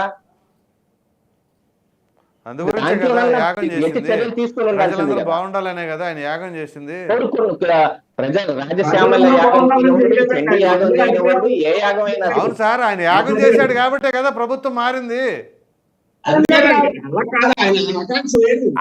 అది తర్వాత రాజకీయ అంశం అండి. అవునవును, యాగం ఎవరైనా చేయొచ్చు, అది వేరే విషయం. అది తర్వాత కాకపోతే క్వాలిటీ, అందులో వాడిన నెయ్యి క్వాలిటీ, ఇక్కడ ప్రసాదానికి వాడుతున్న నెయ్యి క్వాలిటీ ఏ మేరకు ఎంతవరకు ఉంది? 320 రూపాయలకి. ఇప్పుడు రమేష్ గారు చెప్తుంది ఏంటి అంటే బల్క్ గా ట్యాంకర్ కొంటాం కాబట్టి 320 రూపాయలకి ఇస్తారంటున్నారు, అంతేనా మీరు అనేది? ఇప్పుడు అదే చెప్తున్నా. ఇప్పుడు వీళ్ళందరూ కూడా ఏదో అదేంటది దున్నపోతు తినిందంటే దూడం కట్టేయండి అన్నట్టుగా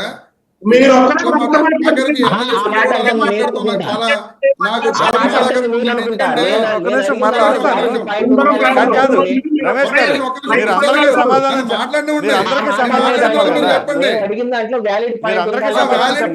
దానికే నేను చెప్తున్నాను సార్. అందరికీ చెప్పాలి కదా, ఒక నిమిషం ఆగితే ప్రశ్నలు కూడా వస్తే చదువుతున్నారు. దున్నపోతు ఏంటంటే దూడను కట్టేయమనే దానికను ఇప్పుడు జగన్మోహన్ రెడ్డి గారు యాగంలో వాడిన నెయ్యి అందరికీ తెలిసింది, అబద్ధం చెప్పేది కాదు. ఇందులో కలుపుతున్న నెయ్యి అందరికీ తెలిసిందే, అది అందులో అబద్ధం చెప్పేది కాదు. 20 రూపాయలు ఉంది, అది చెప్పేది కాదు. ఇంకెక్కడ సప్లై చేయలేదండి, ఎవరో పార్టీ అభిమాని అతను చేయించిన యాగం అది. జగన్మోహన్ రెడ్డి గారు ప్రభుత్వం నుంచి అంటే నాణ్యత గలది వాడారు కదా అనేది అక్కడ ఉద్దేశం. అది ఎవరు స్పాన్సర్ చేశారా? 320 రూపాయలకి నెయ్యి ఎక్కడైనా వస్తుందా అని చెప్పి మీరు చెప్తున్నారు క్లియర్ గా. చెప్తారు కానీ మీ టైం ఇస్తాను. నందిని వాళ్ళు 324 రూపాయలు కోట్ చేస్తే, మహారాష్ట్రకు చెందిన గోవింద్ కంపెనీ వాళ్ళు 276 రూపాయలు కోట్ చేస్తే, L1 గా వచ్చిన గోవింద్ కంపెనీకి టెండర్ ఇవ్వడం జరిగింది. చంద్రబాబు నాయుడు గారు ఆ రోజున ఇస్తున్నారని చెప్పి ఎందుకు అడగలేదండి? అంటే జగన్మోహన్ రెడ్డి గారి మీద అందరూ చేస్తున్న ఒక విశ్లేషణగా మీరు కూడా టెండర్ వైఎస్ రాజశేఖర్ రెడ్డి వచ్చేటప్పుడు బియ్యం ఏ రేట్ అమ్మింది, ఈ రోజు ఏ రేట్ అమ్ముతుంది? అవునండి,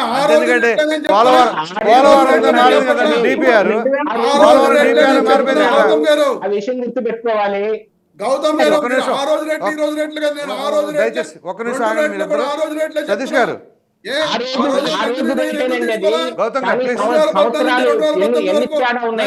చంద్రబాబు నాయుడు గారు ఎందుకు ఆ తర్వాత 700 రూపాయలు పక్క వెళ్ళింది కదా. దానికి మీరు ఎవరు సతీష్ బాబు గారు చెప్తారండి, ఒక నిమిషం ఉండండి. సతీష్ బాబు ఇప్పుడు మీరు అడిగిన ప్రశ్నలన్నిటికీ చంద్రబాబు నాయుడు గారు హయాంలో ఎందుకు ఆపేశారు అనే దానికి మీరు సమాధానం చెప్పరు. చెప్తారు ఇప్పుడు చెప్తారు. సతీష్ బాబు గారు అన్నారు కదా, చెప్తారు. అట్ ద సేమ్ టైం ఇందాక ఆయన ఇంటరప్ట్ చేశాడు కదా, కాబట్టి ఇప్పుడు నేను ఇంటరప్ట్ చేస్తానని రమేష్ గారు దయచేసి అనమాకండి ప్లీజ్. సతీష్ గారు చెప్పండి. అసలు ఇంటరప్ట్ చేయడం అనేది మొదలు పెట్టిందే రమేష్ గారు అండి. అసలు మీరు ఇలాగే అబద్ధాలు చెప్పి రమేష్ గారు ప్లీజ్ సార్ రమేష్ గారు బ్యాక్ వెళ్ళండి వీడియో. మనం బ్యాక్ వెళ్ళడం ఫ్రంట్కి వెళ్ళాలి కానీ ప్లీజ్ ఇలాగ అబద్ధాలు చెప్పే ఇలాంటి అబద్ధాల ప్రచారాలతో మీరు అబద్ధాలు మీరు అబద్ధం మాట్లాడారు. ఇప్పుడు మాట్లాడారు అబద్ధం. రమేష్ గారు ప్లీజ్ తప్పు కదా. నేను ఇంటరప్ట్ చేయడం సతీష్ గారు ఇదే సతీష్ గారు నేను మాట్లాడకుండా చూశాను. అందు గురించే నేను అంటున్నా. ప్లీజ్ ప్లీజ్ అందు గురించి సతీష్ గారు నేను అబద్ధాలు చెప్పండి. రమేష్ గారు నువ్వు మాట్లాడాలి. నేను మాట్లాడినప్పుడు మీరు మాట్లాడలేదు రమేష్ గారు. నేను చెప్తున్నా కదా మీరు మాట్లాడలేదు. సతీష్ గారు సతీష్ గారు సతీష్ గారు పాయింట్ మాట్లాడింది తప్పు. సతీష్ గారు నువ్వు మాట్లాడింది తప్పు. నువ్వు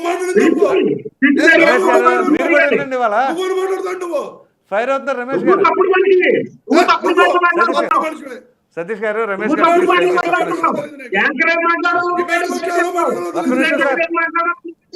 సార్ సతీష్ గారు సతీష్ గారు సతీష్ గారు పాయింట్ రండి సార్. ప్లీజ్ ప్లీజ్ ప్లీజ్ మన వ్యక్తిగతంగా దయచేసి దయచేసి దయచేసి సతీష్ గారు పాయింట్ రండి. డిబేట్ మనకు హెల్తీగా నడవాలి, ప్రజలకు రీచ్ అవ్వాలి. సో దయచేసి ఒక్క నిమిషం రమేష్ గారు లేదు రమేష్ గారు కొంచెం ఉందాగానే ఉంటారు కానీ సతీష్ గారు ప్లీజ్ సార్ సతీష్ గారు మాట్లాడండి. ఏదైతే అప్పుడు పాలు తక్కువ కొటేషన్ కోట్ చేశారని చెప్పేసి అంటున్నారు సార్, చెప్పండి సార్ క్లారిటీ ఇవ్వండి. అది 2014లో రేట్లు చెప్తున్నారండి రమేష్ గారు. 2014 చెప్తున్నారు. 2014లో దాకా 2024లో ఉన్నాయి. ఆయన ఏదో మాట్లాడితే హోల్సేల్ రేట్ ఇది, బల్క్ రేట్ ఇది చెప్తున్నారు. ఎంత వ్యత్యాసం ఉంటుందండి? 1200కి 320 రూపాయలకి తేడా వచ్చేస్తుందా హోల్సేల్ అయినంత మాత్రాన? ఇప్పుడు ఏదైనా ప్రసాద్ గారు ఒక విషయం చెప్తున్నారు. మనం ఏదైనా ఒక టెండర్ పిలుస్తాం ఒక బ్రిడ్జ్ కట్టడానికి. ఒక లో టెండర్ ఇచ్చినోడికి ఎవరు వచ్చినోడికి కాంట్రాక్ట్ ఇస్తాం. కానీ ఒక్కో సందర్భంలో తక్కువకి అక్కడ జరిగే వర్క్ కంటే కూడా వాళ్ళు తక్కువ కోట్ చేసినప్పుడు వాళ్ళతో బార్గెనింగ్ చేస్తారు. మీరు ఎంత తక్కువగా ఎందుకు కోట్ చేశారు, అక్కడ క్వాలిటీలో లోపం వస్తుందా, నాణ్యత లోపం వచ్చే బ్రిడ్జిల విషయంలో కానీ ప్రాజెక్టుల విషయంలో కానీ. వీళ్ళు ఏంటంటే ఒక రివర్స్ టెండరింగ్ అనే పాలసీ కూడా తీసుకొచ్చారు వైసీపీ అధికారంలోకి రాగానే. గతంలో తెలుగుదేశం ప్రభుత్వం హయాంలో జరిగిన నిర్ణయాలని వ్యతిరేకించాలని, ఆ కాంట్రాక్టులు రద్దు చేయాలని, కాంట్రాక్టులు బెదిరించాలని, వాళ్ళ దగ్గర మామూలు తీసుకోవాలని వీళ్ళు కుత్సేత బుద్ధితోటి రివర్స్ టెండరింగ్ విధానం తీసుకొచ్చారు. ఆ రివర్స్ టెండరింగ్ విధానం వల్ల ఆంధ్రప్రదేశ్ గత 5 ఏళ్లలో ఏం నష్టపోయిందో అనేది చూసుకుంటే పోలవరం ప్రాజెక్టు దగ్గర నుంచి మొదలుపెట్టి తిరుపతి లడ్డు వరకు వస్తుంది. వీళ్ళ వ్యవహారం వీటిలన్నిటి గురించి మాట్లాడటం మానేసి అప్పుడెప్పుడో 1918 నుంచి 1920 నుంచి తిరుమలలో జరిగిన సంస్కరణల గురించి చంద్రబాబు నాయుడు గారు చెప్పులు వేసుకుని వస్తారు. ఈ అసలు చెప్పులకి షూలకి తేడా తెలియదు. ఆయన సాక్సులు వేసుకుని వస్తారు. ఆయన మిగతా టైంలో షూ వాడతారు. ఏదైనా ఆలయాలకు వచ్చినప్పుడు సాక్షులతో దర్శనం చేసుకుంటారు తప్ప చెప్పులతో వెళ్ళిపోయేంత మూర్ఖుడు ఆయన కాదు. వీళ్ళ మూర్ఖులు. వీళ్ళకి ఏంటంటే హిందూ ధర్మ పరిరక్షణ మీద కానీ హిందూ ధర్మ విశ్వాసాల మీద కానీ ఎవరైనా నమ్మకం ఉంటుంది. ఇందాక ఆయన మాట అంటాడు, పవన్ కళ్యాణ్ గారు భార్య అన్నా లేదునోవా ఆవిడ క్రిస్టియన్, మన పిల్లలకి క్రిస్టియన్ల పేరు పెట్టుకున్నారు. అక్కడ పవన్ కళ్యాణ్ గారు వారి సతీమణి, వారి ధర్మాన్ని, వారి మత విశ్వాసాలను గౌరవిస్తున్నారు. ఈయన ఎక్కడ పవన్ కళ్యాణ్ గారు మనస్తత్వం తీసుకోలేదు. ఈయన ఎక్కడ నేను క్రిస్టియన్ అని చెప్పలేదు. ఆయన ఎప్పుడు హిందూ ధర్మ కార్యక్రమాలు, హిందూ విశ్వాసం పట్ల విశ్వాసంతో ఆయన వ్యవహరిస్తున్నారు. ఇక్కడ జగన్మోహన్ రెడ్డి వాళ్ళ ఆవిడ చెప్పిందని తిరుపతి ఇంట్లో కూర్చొని సెట్ వేసేసి తిరుపతి సెట్ వేసేసి అక్కడ అమరావతిలో తిరుపతిలో మోడల్ గుడి కట్టడానికి ప్రయత్నం చేస్తే చంద్రబాబు నాయుడు గారు ఆయన ఆదరాబాదరాగా కుదించేందుకు ఒక చిన్న గుడి కట్టేశాడు.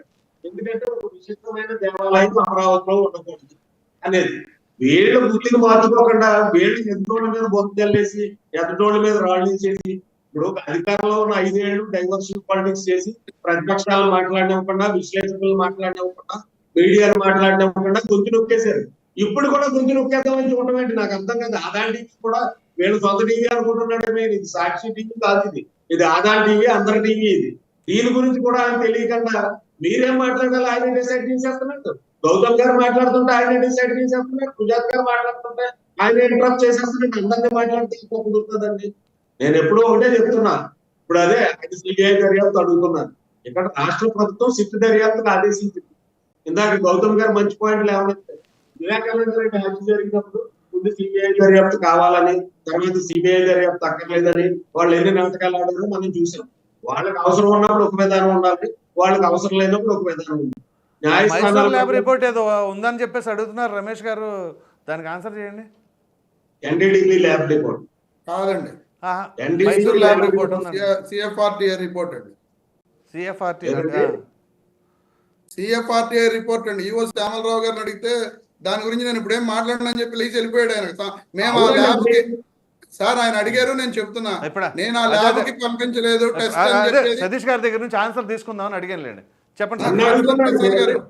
ఇప్పుడు నిజంగా ఆ ల్యాబ్ కి టెస్ట్ పంపించలేదు అనుకోండి, దానికి ఆన్సర్ చెప్పండి. మీరు క్వశ్చన్ ఇస్తారు అయితే ఒక్క నిమిషం తీసుకుంటాను నేను, చెప్పండి సార్. ఎన్డీడీబీ రిపోర్ట్ తీసుకున్నారు, మళ్ళీ ల్యాబ్ లకు కూడా పంపుతున్నారు. ఇప్పుడు ఎప్పటి శాంపుల్ అప్పుడు ల్యాబ్ లు పంపి ఈయనేదో సాక్షి పేపర్ లో రాసిన ఒక ఆయుధం పట్టుకొచ్చేసి ఇక్కడ చదివేయడం కాదు.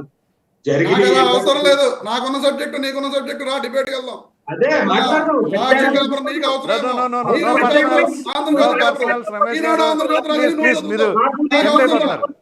దయచేసి don't lose your patience please.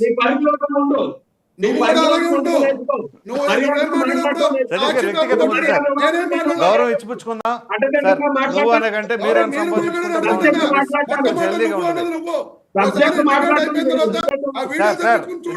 ఇద్దరికి నా రిక్వెస్ట్, ఇద్దరు కొంచెం ఉందాక మాట్లాడుకునే వాళ్ళు దయచేసి వాళ్ళు కంట్రోల్ తప్పుతున్నారు ప్లీజ్. దయచేసి మీరు అని సంబోధించుకోండి, వ్యక్తిగతంగా వద్దు. నువ్వు ఓన్లీ మీరు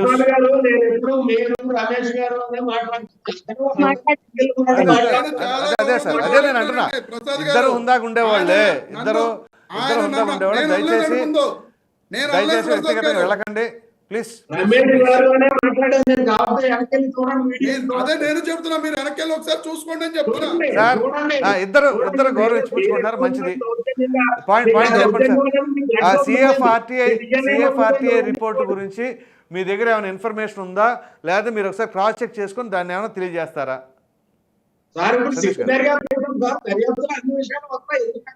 ఓకే రైట్. సుజాత గారు, ప్రసాద్ గారు మీరే చెప్తారు కానీ ఒక నిమిషం. పవన్ కళ్యాణ్ గారు ఒక వ్యాఖ్య చేశారు.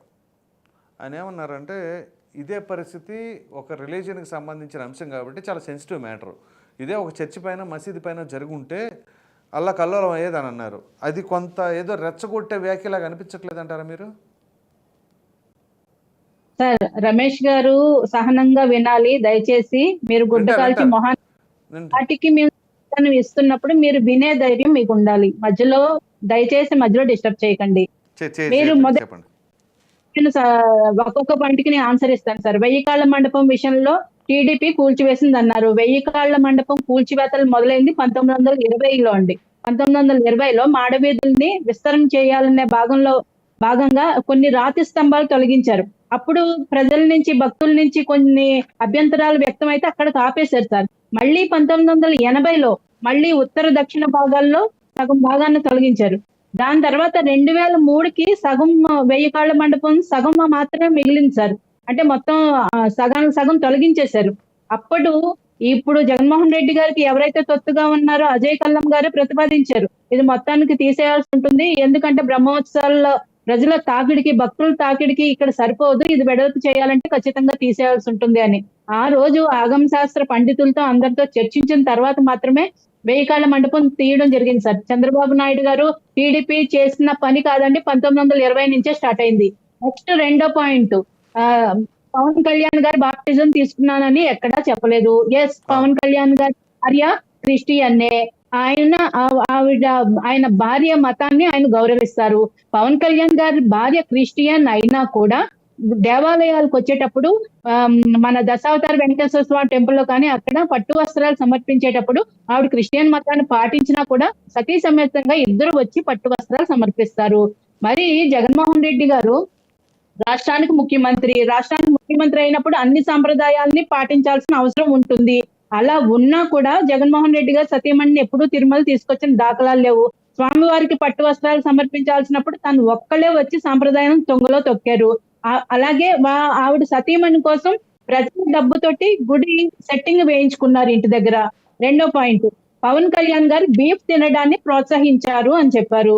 పవన్ కళ్యాణ్ గారు చెప్పింది పూర్తిగా వినండి. మీరు సగం సగం వీడియోలు సగం సగం వినేసి మాట్లాడకండి దయచేసి. పవన్ కళ్యాణ్ గారు వివేకానంద స్వామి కోట్ ని ఉదహరించారు.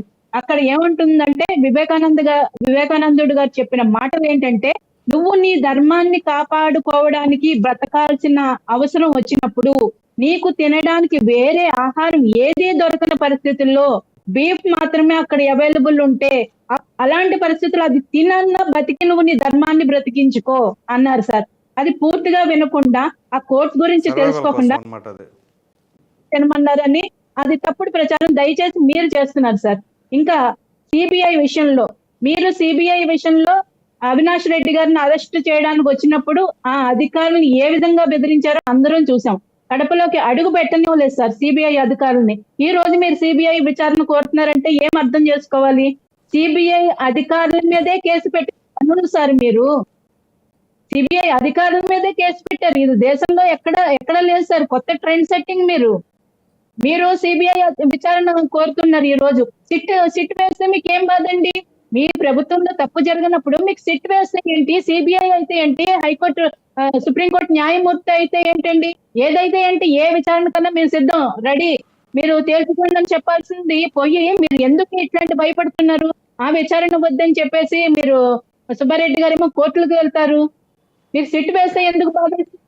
సిబిఐ ఎందుకు కావాలి మీకు? నెక్స్ట్ ఆయన ఇంకొకటి విషయం ప్రస్తావించారంటే, నేను ఈ అందరూ మాట్లాడేటప్పటికి ఆయన ప్రస్తావించడంలో 2-3 పాయింట్లు మర్చిపోయాను. ఓకే, నెయ్యి విషయంలో వచ్చేసి ఆయన జగన్మోహన్ రెడ్డి గారు అసలు ఏమీ తప్పు చేయరు. ఆయన శుద్ధ పూస వెన్న పూస, అసలు జగద్రక్షకుడు అనే మాటలు చెప్తున్నారు. ఇదే జగన్మోహన్ రెడ్డి గారిని సుబ్బారెడ్డి గారి భార్య జగన్ రక్షక గోవింద అని చెప్పి తులాభారం వేసినప్పుడు ఆవిడ అక్కడ స్వామి గోవింద నామాల బదులు అది చెప్పిందండి. ఆ రోజే ప్రజలందరి నుంచి తీవ్రమైన వ్యతిరేకత వచ్చింది. తిరుమల తిరుపతి ఆలయ పెట్టిన లైటింగ్ లో సిలువ ఆకారం లైటింగ్ పెట్టారు సార్. ఇంకా టిటిడి వెబ్సైట్ లో మన ఏదైతే తిరుమల తిరుపతి దేవస్థానానికి సంబంధించిన బుక్స్ ప్రచురణ చేస్తారో అందులో యేసుక్రీస్తు గురించి ఒక 3 పేజీలు ప్రచురించారు సార్. టిటిడి భక్తి ఛానల్లో అశ్లీల దృశ్యాలు, అన్యమత ప్రచారాలు జరిగిన మాట వాస్తవమా కాదా? మీరు ఒక్క లడ్డు బస్సు టికెట్స్ వెనకాల కూడా ఏదో జెరూసలేంకి సంబంధించిన కూడా ఏదో ప్రింటింగ్ చేశారు కదా. జెరూసలేం యాత్రకి తక్కువ రేటుగా పంపిస్తామని తిరుమలకి వెళ్ళే బస్సు టికెట్ వెనక ప్రింట్ చేశారు సార్. అంటే మీరు ఏ విధంగా సందేశం ఇద్దాం అనుకుంటున్నారు? ప్రజల్ని ఏ విధంగా భయపెట్టాలనుకుంటున్నారు? ఇదివరకు క్యూ లైన్ లో పిల్లలకు పాలు, పులిహార, పెరుగన్నం అన్ని సప్లై చేసేవాళ్ళు సార్. ఇప్పుడు క్యూ లైన్ లో పెట్టేసి అసలు గంటలు 24 hours 28 hours ఇష్టం వచ్చినట్టు అన్ని రోజులు అక్కడ పెట్టేస్తే రెండోసారి వెళ్ళాలనుకున్న భయం వేసేటట్టు, అమ్మో తిరుమల మనం వెళ్ళాలంటే ఒకసారి ఆలోచించేటట్టు అంత భయభ్రాంతులను చేసి కట్టుదిట్టం చేసి మీరు జెరూసలేం యాత్రకి ఫ్రీగా తీసుకెళ్తామన్నా టికెట్ మీద ప్రింట్ చేస్తారా? ఎంత ధైర్యం అసలు. రైట్, రమేష్ గారు అయిపోయిందా సార్? ఇప్పుడు ఇక్కడ విజిలెన్స్ ఒక నిమిషం బ్రీఫ్గా చెప్పేసేయండి మీరే. విజిలెన్స్ ఎంక్వైరీ ఆపేసేయండి అని చెప్పేసి కోర్టుకి ఎందుకు వెళుతున్నారు? నేను ఆ పాయింట్ నేను పాయింట్ మర్చిపోయాను. సుజాత గారు అడిగినప్పుడు నేను సమాధానం చెప్పడం మర్చిపోయాను. వీళ్ళందరూ ఏం చెప్తున్నారంటే సుబ్బారెడ్డి గారు విజిలెన్స్ విచారణ ఆపేయమని చెప్పి కోర్టుకు వెళ్ళారు అని చెప్పి చెబుతున్నారండి. యాక్చువల్గా ఆయన కోర్టుకు వెళ్ళింది ఏ విషయం మీద అంటే, నాకు నోటీస్ ఇవ్వడం జరిగింది. ఆ నోటీసులో ఉన్న నన్ను అడిగిన ప్రశ్నల మీద నేను కొన్ని రికార్డ్స్ అడిగాను. ఎందుకంటే ఇప్పుడు ఆయన చైర్మన్ గా అయిపోయింది. దానికి సంబంధించిన 2 సంవత్సరాల క్రితం ఆయన చైర్మన్ గా ఉన్నారు. అప్పటికి సంబంధించిన రికార్డ్స్ నాకు కొన్ని జిరాక్స్ ఉండి వాటిలన్నింటినీ కూడా నేను ఒకసారి చూసుకుని మీ విచారణకు వస్తానని చెప్పి ఆయన చెప్పడం జరిగింది. ఆయన మళ్ళీ దానికి రిప్లై కూడా ఇచ్చారండి. ఇచ్చినా సరే ఈయన ఎటువంటి మీరు ఒక మిస్ అయిందో మరి ఏం జరిగిందో చూడండి. కోర్టుకి వెళ్ళిన అంశంలో చెబుతున్నారు, రికార్డులు ఇస్తే దాన్ని చూసుకుని నేను చెప్తాను రికార్డులు ఇవ్వమని కోర్టుని అడగటం జరిగిందా? అడుగుతుంటే వాళ్ళు ఇవ్వలేదని చెప్పి విజిలెన్స్ వాళ్ళ దీనికి నేను రానంటే ఇది వేరే అంశం. ఈ రెండిట్లో ఏది క్లారిటీగా చెప్పాలి మీరు ఇప్పుడు? అదే చెప్తున్నాను సార్ నేను క్లారిటీ. గౌతమ్ గారు చెప్పండి. నేను చెప్తున్నా, వాళ్ళు రికార్డు జిరాక్స్ కాపీస్ అన్న ఇవ్వమని చెప్పి సుబ్బారెడ్డి గారు అడిగితే ఎటువంటి రికార్డు కూడా అంటే ఆయనకి ఇవ్వలేదు. ఇవ్వకపోతే ఆయన విచారణకు వెళ్ళకపోతే విజిలెన్స్ రిపోర్ట్ ని సబ్మిట్ చేసేసారు గవర్నమెంట్ కి. సబ్మిట్ చేసేస్తే ఇప్పుడు రాష్ట్ర ప్రభుత్వం కుట్రలో కుతంత్రాలతోటి కక్ష సాధింపు చర్యలు కాదు, మీరు కోర్టుకు వెళ్ళిన దాని అంశంలో మాట్లాడుతా ఉన్నారు. కోర్టుకి సుబ్బారెడ్డి గారు ఏమని వెళ్ళారు? విజిలెన్స్ విచారణ చేయడానికి రాష్ట్ర ప్రభుత్వానికి టీటీడీ అటానమస్ బోర్డు కాబట్టి రాష్ట్ర ప్రభుత్వానికి ఆ అధికారం లేదు.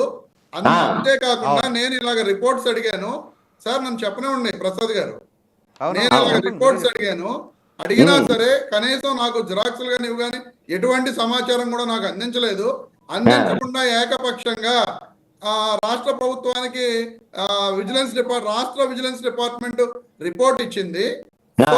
ఆ రిపోర్ట్ ని స్టే చేయండి అని చెప్పి ఆయన అడగడం జరిగింది తప్ప అది అసలు యాక్చువల్ కేసు. అది వీళ్ళు సుజాత గారు చెబుతున్నట్టు సార్, గౌతమ్ గారు నేను ప్రతి ఒక్క సబ్జెక్టు మీద క్షుణ్ణంగా తెలుసుకున్న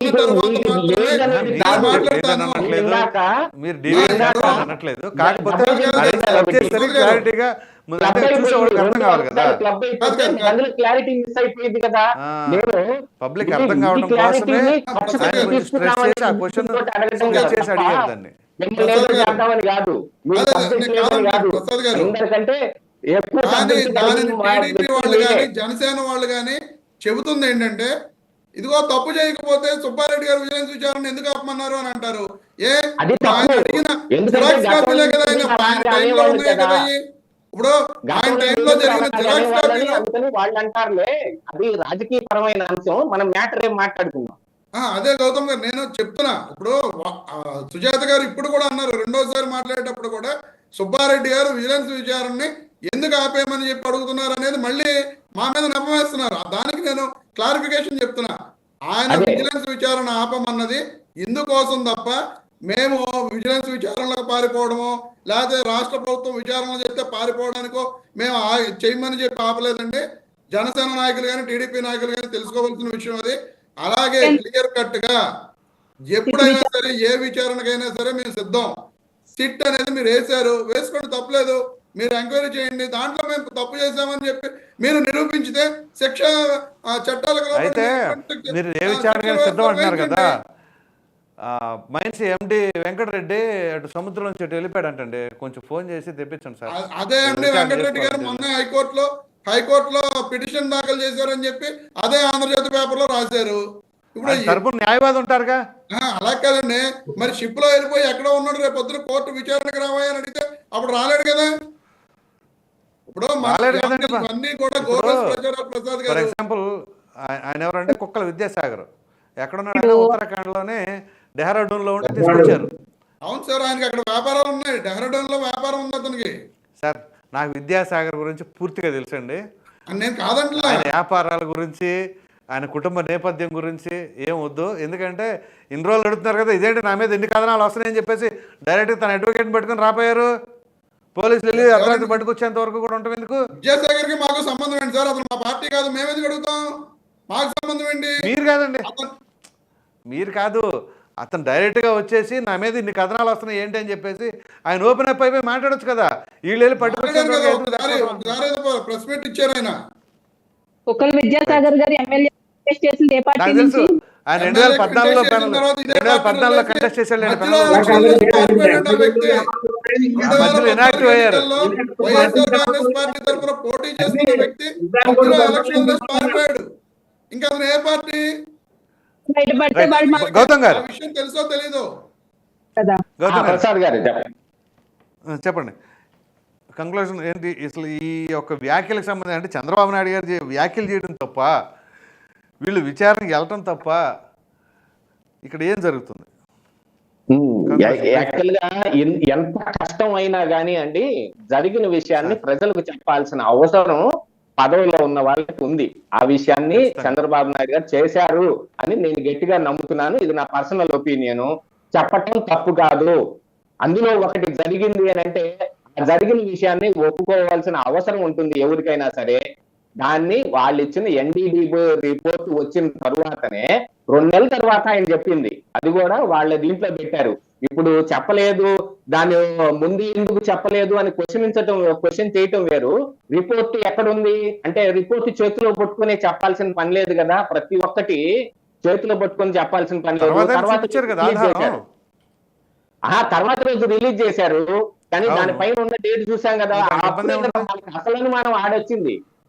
ఇది 2 నెలల కిందటి వస్తే ఇప్పుడు రాక ఎందుకు బయట పెట్టలేదని. ఇప్పుడు ఆలయ సంప్రోక్షణ ఇవన్నీ ఈ రోజు బయట పెట్టిన తర్వాత భక్తుల మనోభావాలన్నింటినీ దెబ్బతీస్తున్నారు అనే దాని గురించి కానీ, లేకపోతే వాళ్ళకి మళ్ళీ ఆలయ శుద్ధి చేశామని ఈ రోజు చేశాం. కానీ ఈ విషయం ఎప్పుడు చెయ్యాలండి? 2 నెలల కిందట వాళ్ళకి తెలిసినప్పుడే చెయ్యాలి కదా. ఆ క్వశ్చన్ కూడా రైజ్ అవుద్ది ఇక్కడ. కాకపోతే అందులో ఆ రిపోర్ట్ నిజమా అబద్ధమా అనేది ఒకటి చూసుకోవాలి. గుజరాత్ లో ఉన్న ఎన్డీడీబీ ఇచ్చిన రిపోర్టు, ఎన్డీడీబీ అనేది ఏం సంస్థ అనేది అందరికీ తెలిసిందే. అదేమి ప్రైవేట్ ల్యాబ్ ఏం కాదు.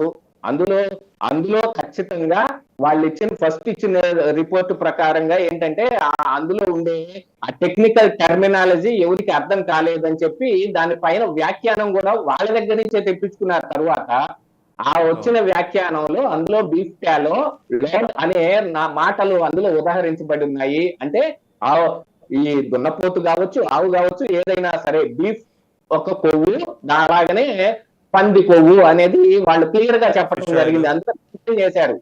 ఇచ్చిన వ్యాఖ్యానంలో ఇచ్చిన రిపోర్ట్ లో మెన్షన్ చేశారు.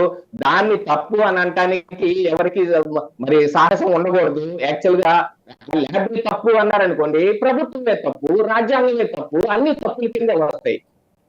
ఆ విషయం అది చెప్పలేం కదా. మరి ఇలాంటి రిపోర్ట్లు ఇంతకుముందు చాలా తెప్పించే ఉంటారు కదా వేరే దీంట్లో కూడా. అడల్ట్రేషన్ జరిగింది. యూజువల్ గా అడల్ట్రేషన్ చేసే దాంట్లోనండి దేవుడు అనగానే అందరికి చిన్న చూపు అయిపోయింది. యాక్చువల్గా ఇప్పుడు ఆ భక్తుల్లో కూడా ఒక చిన్న చూపు ఉందండి. అది కూడా మనం ఒకసారి తరచు చూసి ఆలోచించుకొని చెప్పాలి. దీపారాజనకి ఆవు నెయ్యి గాని నువ్వుల నూనె గాని ప్రశస్తమైనది, అత్యంత లాభదాయకమైనది, ఎక్కువగా దేవుని కృప పొందడానికి ఈ దీంతో చెయ్యాలి. ఈ ఆవు నెయ్యితోటో లేకపోతే నువ్వుల నూనెతోటే ది బెస్ట్ అని చెబుతారు. కానీ ఇప్పుడు మనందరం పత్తి గింజల నూనెతో చేస్తున్నాం. మీరు ఆ విషయం ఒకసారి ఐడెంటిఫై చేయండి. మంచి నువ్వుల నూనె 400 రూపాయలు, ఏఎస్ బ్రాండ్ నువ్వుల నూనె 400 రూపాయలు అమ్ముతుంది. కానీ 80 రూపాయలకి నువ్వుల నూనె పేరుతోటి ఒక అడల్టరేటెడ్ మార్కెట్ లో దొరుకుతుంది. కాకపోతే అది ఇంకా మార్కెట్ లో ఎందుకుంది, దాన్ని కూడా అమ్మే అవకాశం ఎందుకు ఇచ్చారంటే దానిపైన రాస్తారు పత్తి గింజల నూనె, ఈ పామ్ ఆయిల్, సన్ఫ్లవర్ దీంట్లో నుంచి తుక్కులోంచి తీసిన ఆయిల్, ఇట్లాగా 5 రకాల ఆయిల్స్ రాస్తారు దాని మీద. అది ప్రజలు దాన్ని తాగరు, దాన్ని వంట నూనెలోకి వాడుకోరు, తినరు. కాబట్టి దాన్ని మార్కెట్ లో అమ్ముకునే అవకాశం ఇచ్చారు. కానీ ఇక్కడ జరిగింది ఏమిటి? లడ్డూ ప్రసాదంలో వాడారు దీన్ని, ఈ నెయ్యిని. ఇందులో అడల్టరేషన్ జరిగింది అని అంటే ఇది అంటువ్యాధుల చట్టం కింద కూడా రావాల్సిన అవసరం ఉంది. దీని మీద చర్యలు తీసుకోవాలి. ఇలాంటిది ఒకటి జరిగింది అంటే చాలా జరగాలి. ఇంకొక విషయం ఏంటంటేనండి, ఉన్న అందరి కాంట్రాక్టర్ తమిళనాడు నుంచి వచ్చిన ఆ ఏఆర్ ఫుడ్స్ డైరీ ఫుడ్స్ లోంచి వచ్చిన ఆ ట్యాంకర్ లో ఈ అడల్టరేషన్ జరిగింది అనేది ఐడెంటిఫై చేయడం జరిగింది. అన్ని జరిగినాయి అని చెప్పటం లేదు ఎవరు కూడా. ఒక్క కాంట్రాక్టర్ దించి దగ్గర జరిగింది, దాంట్లో జరిగింది. అసలు ఎన్డీడీబీ రిపోర్ట్ ఈ రోజు మరి ప్రభుత్వం చేతిలో ఉంది కదా. ఈ అడల్టరేషన్ కి పాల్పడిన ఆ కంపెనీని బ్యాన్ చేశారు, బాగానే ఉంది. వాళ్ళని ఎందుకు అరెస్ట్ చేయలేదు? అదొక క్వశ్చన్ రైజ్ అవుతుంది ఇక్కడ. ఎంతసేపు మనం భక్తుల మనోభావాల గురించి ఆలోచిస్తున్నాం కానీ రాజ్యాంగ పరంగా అధికారంలో ఉన్న వ్యక్తులు చేయాల్సిన విషయాన్ని కూడా ఒకసారి మనం తరచి చూసుకోవాలి. నాణ్యానికి రెండు ఉంటది. ఒకవైపు బొమ్మ, గొలుసు ఉంటాయి. ఈ విషయాన్ని మనం ఆ దృష్టిలోంచే చూడాలి కదా. మరి ఇంతవరకు ఏఆర్ ఫుడ్స్ లో వచ్చిన ఆ ట్యాంకర్ లో అడల్టరేషన్ జరిగిందంటే వాళ్ళని ఎందుకు అరెస్ట్ చేయలేదు? మీలాంటి వాళ్ళు, మాలాంటి వాళ్ళు బయట ఏదైనా చిన్న తప్పు చేసామనగానే ఎగురు దూకొచ్చి అరెస్ట్ చేయట్లేదు. పోలీసు విజిలెన్స్ అని అంటున్నారు. యాక్చువల్ గా చంద్రబాబు నాయుడు గారు అధికారంలోకి వచ్చిన దగ్గర నుంచి విజిలెన్స్ ఎంక్వైరీ జరుగుతూనే ఉంది టీటీడీలో. మీకు గుర్తుందో లేదో మరి, ఒకసారి ఆ విజిలెన్స్ ఆఫీసర్ ని రీకాల్ చేయటం జరిగింది. చేసిన మరుసటి నాడు మధ్యాహ్నం 1 గంటకు అనుకుంటా లంచ్ అవర్ లో దీపారాజన్ జారిపడి ఫైల్స్ తగలబడిపోయినాయి టీటీడీలో కూడా. ఓకే, రైట్ ఆ ఫైల్స్ తగలబడిన దాంట్లో దీని తాలూకు మ్యాటర్లు ఏమున్నాయి అనేది కూడా చూసుకోవాల్సిన అవసరం ఉంది కదా. ఇమీడియట్ గా ఇప్పుడు ఎవరైతే ఇలాంటి నెయ్యి సరఫరా చేశారో మీ దగ్గర రిపోర్ట్ కూడా ఉంది, ఆధారం కూడా ఉంది, అయినా కూడా ఎందుకు అరెస్ట్ కావటం లేదు? ఆ విషయాన్ని కూడా చెప్పాల్సిన అవసరం ప్రభుత్వం మీద ఉంది. దాంతో పాటుగా ఇప్పుడు ఇందులో అడల్టరేషన్ ఏ మేరకు జరిగింది, ఎంత వరకు జరిగింది, గతంలో ఇప్పుడు ఏమైంది, భక్తుల మనోభావాలకి ఎక్కడ భంగం వాటిల్తుందంటే గత 5 సంవత్సరాల్లో జగన్మోహన్ రెడ్డి మొత్తం ఎలాంటి నెయ్యి తెప్పించాడా అంటే కాంట్రాక్ట్ మారిన దగ్గర నుంచి అసలు ఎప్పుడు మారింది ఏంటి, ఎప్పటి నుంచి ఇది వచ్చింది వెలుగులోకి అనేది మనం చూడాలి. ఇది ఎప్పటి నుంచి జరుగుండే అవకాశం ఉందనేది మరి ఆ కంపెనీ వాళ్ళని విచారణ చేస్తేనే కదా బయటపడేది. దాంతో పాటుగా ఈ కాంట్రాక్ట్ 320 రూపాయలకి ఇస్తానని అంటే నమ్మే బాధ్యత ఎలాగుంది? ఇప్పుడు సిమెంట్ ఏ రేట్ ఉంటుంది అందరికి తెలుసండి. నేను వచ్చి 50 రూపాయలకి ఇస్తానని కాంట్రాక్ట్ చేస్తాను, ఇచ్చేస్తారా? ఇవ్వరు కదా. గవర్నమెంట్ లో కూడా అలాగనే కదా జరిగేది.